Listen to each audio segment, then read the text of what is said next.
Oto nga kay mumana akong pagtuo nga bawal ra parkingan ang karsada tungod sa Marbos na grocery. So ang akong gibuhat, kilabyan ako ang Marbos na grocery og didto ko niadto sa karsada na gialaw na pwede didto parkingan. So dito na ko giparking ang motor nako. Then syempre kay nilapas man ko sa Marbos na grocery. So nibaktas pa ko kadiyot padong dito sa Marbos na grocery. Pagabot na ko sa Marbos na grocery ni sulod ko.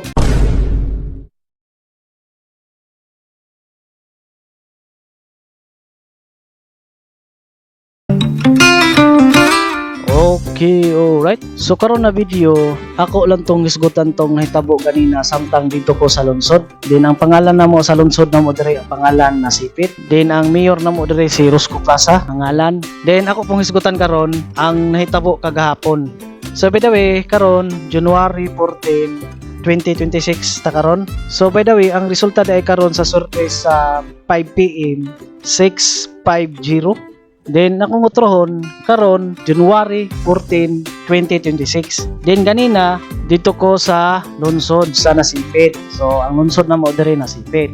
So ganina dito ko sa lungsod mga oras 4 PM sirado or 5 PM narana.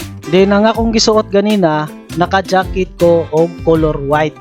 Then nagmotor ko pero ang motor nako gitauran nako og top box. Katong top box na makita sa naging video nako nga gi-unboxing nako og gitaod nako sa motor nako. Pero katong sayo-sayo pa mga oras 1 PM ba to? Sa nakalimot ako. Basta sayo-sayo pa to. Dito ko sa GR kay aduna ko gipalit GR hardware pero wala pa nako gitauran og top box ang motor nako ato. Samtang dito ko sa GR hardware. Then paguli nako sa balay, then taud-taud na to mga oras hapit alas 4 gitauran na nako og top box ang motor nako. Kay nakoy paliton medyo daghan. Isulod na ko sa top box. Moto nga pag adto na ko sa lungsod mga oras alas 4 PM, adunay nakabutang na top box sa motor nako sa likod. Kay medyo daghan-daghan man pud ang akong paliton. Then sa dihang padong ko lungsod, dito ko niagi sa kanang pinakahabog na sakaon kay duha man ka sakaon dira. Ang isa dili kayo sakaon, din ang isa habog kayo nga sakaon. So dito ko niagi sa habog kayo nga sakaon.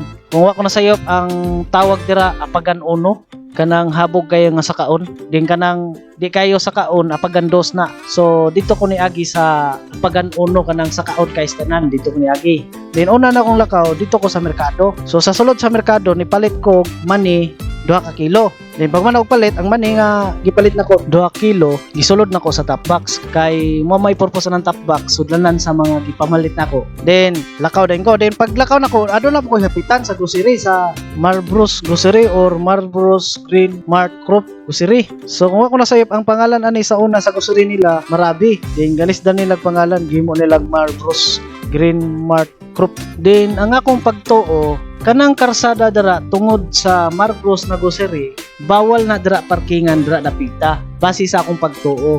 Kay mo punay nadunggan ako sa uban na bawal na dira parkingan dira nga karsada tungod sa Marbros na grocery. Pero adunay gialaw na parkingan dito na part sa unahan pa sa Marbros kanang dira sa paliko. Pwede dira iparking ang motor pero tungod sa Marbros na grocery nga karsada, bawal na dira parkingan base sa akong pagtuo kay mo pud na ang nadunggan ako sa uban. Moto nga samtang mopalit ko sa Marbros na grocery, wala ko ni hunong sa tungod sa Marbros na grocery. Wala na ko giparking ang motor nako tungod sa Marbos na grocery. So ang Marbos na grocery ako siyang gilabyan. Kay dito ko magto sa unahan sa karsada nagialaw na pwede dito parkingan. Pero paglabay nako sa Marbos na grocery, aduna ko'y nakita dito na motor nga nagparking tungod sa Marbos na grocery. Siguro aduna siya gipalit sa Marbos na grocery, munang nakaparking ang iyang motor dito tungod sa Marbos na grocery. Pero katong iyang gibuhat base sa akong pagtuo, bawal jud to. Bawal jud magparking dira nga karsada tungod sa Marbos na grocery. Dira nga street na karsada, bawal na parkingan base sa akong pagtuo. Moto nga kay mo man na akong pagtuo nga bawal dira parkingan ang karsada tungod sa Marbos na grocery.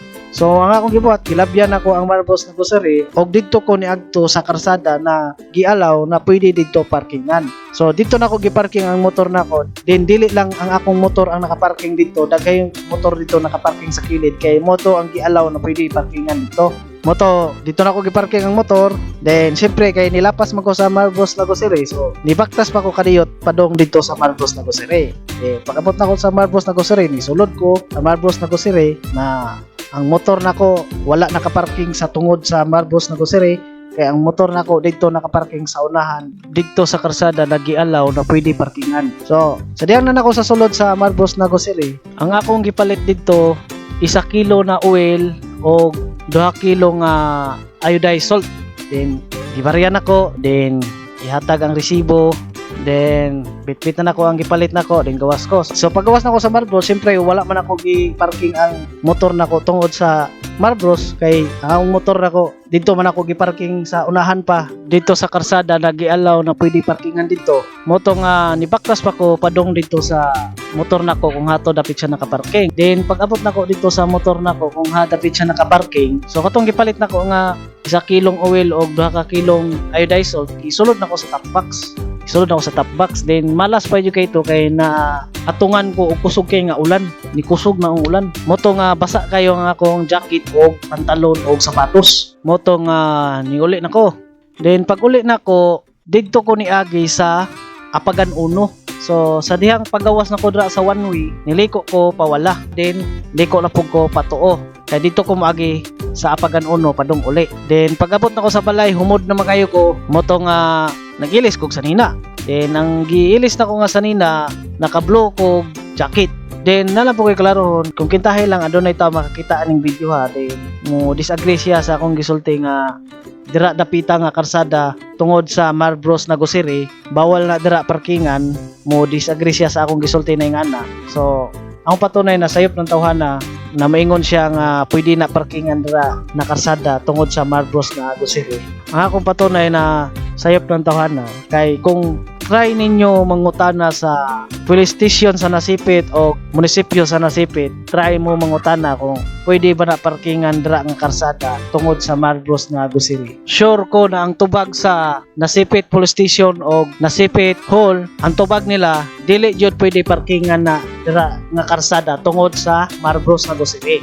Pero sunod, ang plano nako sunod, kung adun ako'y paliton sa Marbros na grocery, then kung walay makita nako nga police or traffic enforcer, so pwede ra ko muhunong ra tungod sa Marbros na grocery. Basta ang motor nako padaplin na nako maayo, or pwede po ko muhunong dito sa Pikas Lane, dito sa pinakakilid sa Pikas Lane. Pero atbang gyapon sa Marbros na grocery, pero dili lang siya dikit sa Marbros grocery na ko iparking ang motor dito sa Pikas Lane, pero atbang gyapon sa Marbros na grocery. So mo lang akong buhaton pohon, pag walay traffic enforcer, walay police, pwede na ko iparking ang motor nako tungod sa Marbros na grocery. Pero kung adunay police, then aduna po'y traffic enforcer, dito jud nako iparking sa unahan dito sa karsada nagialaw na pwede dito parkingan para dili ko matikitan, para di ta kabayad. So ugma mo anak ko balik sa Marbros na grocery kay aduna mo ko'y nalimtan na paliton kay mupalit man unta ko bitsin nga dako para tibo na siya. Nalimtan man ako palit ganina. So ugma mupalit ko sa Marbros na grocery ugma. Og mupalit pud ko galon na way sulod sa Marbros ugma kung nabay ila. Then ang suoton nako nga sanina ugma mag-jacket ko og color red. So kung pag-anha nako dra ugma sa Marbros na grocery, walay police, walay traffic enforcer. So ihunong nako sa tungod ang motor nako sa Marbros na grocery. Pero ang top box sa motor nako ako itaod. Kay ako na siya itaod mga tulok adlaw upat kay gusto na ko testingan nga nakataod lang siya pimirte kay pura man siya uga-uga yun. Ako lang siyang bantayan bitaw kung okay ba siya ang pagkataod sa top box. Ako siyang bantayan pimirte, itaod na ko siya tulok adlaw upat para mabaw-an ako kung stable ba jud kay siya ang top box na nakataod sa motor nako. Then samtang nakataod ang top box sa motor nako, siyempre ang helmet isulod nako sa top box para kung in kasog adunay police, adunay traffic enforcer, suoton din nato ang helmet para dili ta matikitan, di ba? Nya siyempre nakasapatos jud ko once na mag-drive ko motor para dili ko matikitan. Og nalang ko'y gusto klarohon katong naitabo kagahapon sa January 13, 2026 kagahapon. So kagahapon ang akong gisuot naka jacket ko og color black na leather na jacket. Ang nahitabo kagahapon samtang nagmotor ko, si mama nakasakay sa likod. So niadto mi dito sa Purok 3 dito sa Sudlunon kay naitoyo si mama dito. Then sa dihang nahuman na ang toyo ni mama dito, so niadto mi sa GR Hardware. Then pag abot na mo sa GR Hardware, then giparking nako ang motor nako kilid sa GR Hardware. Then una ni naog si mama, then isunod ko. Then adunay part ato nga si mama gikuhit nako si mama kay akong advisean si mama nga kung murambol siya sa likod sa motor, dili niya tamakan tong cover sa timbotso kay mahugaw-hugaw. Kay pagtanaw na ko sa motor ang katong cover sa timbotso para di ka mapasok. Pag masanghiran to nimo, gitamakan man ni mama, mo may gihimo niya nga tamakanan sa iyang tiil. Mato gikuwet na ko si mama niya, gitudlo to nako tong cover sa timbotso, ningon ko nga kung murambol ka sa likod nako ma, ayaw na tamaki dira dapita kanang cover sa timbotso kay dili man na maodra ang putanganan sa tiil nimo. Moto nga giingnan nako siya ana, motong gikuhit na ko siya. So moto ang dahilan nganong gikuhit na ko si mama o gitudlo na ko ang motor. Then totoo na to, nanguli nami. So sakay si mama sa likod na ko, nanguli nami. So muna siya ang nahitabo atong January 13, 2026 kagahapon.